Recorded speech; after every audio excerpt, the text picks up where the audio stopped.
Rapport tal-ġurnal Ingliż The Guardian dwar sistemi li permezz tagħhom gvernijiet jispjunaw fuq klijenti ta' kumpanija tat-telefonija jagħti impressjoni żbaljata dwar pajjiżna. Għal dan il-Ministeru tal-Intern permezz ta' stqarrija li fiha spjega s-sitwazzjoni f'pajjiżna.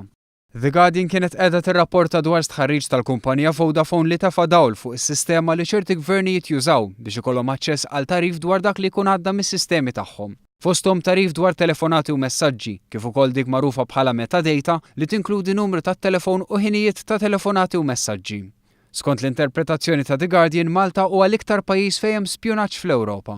Dan għax is-sena li għaddiet il-kumpanija Vodafone irċifiet iktar minn 3700 talba l-informazzjoni mill-awtoritajiet Maltin. Fi stqarrija l-Ministeru tal-Intern qal li kontrarju għal kif qiegħed jagħti l-impressjoni l-artiklu ta' The Guardian, in-numru msemmi jirrifletti fil-maġġoranza assoluta tiegħu talbiet għall-investigazzjonijiet tal-Pulizija dwar reati kriminali.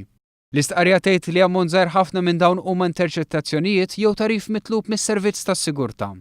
Mal-każi ta' investigazzjoni kriminali hemm ukoll talbiet mill-Pulizija biex tkun provduta informazzjoni dwar persuni li jkunu ġew irrappurtati nieqsa bilan li jinstabu fl-iqsar żmien possibbli.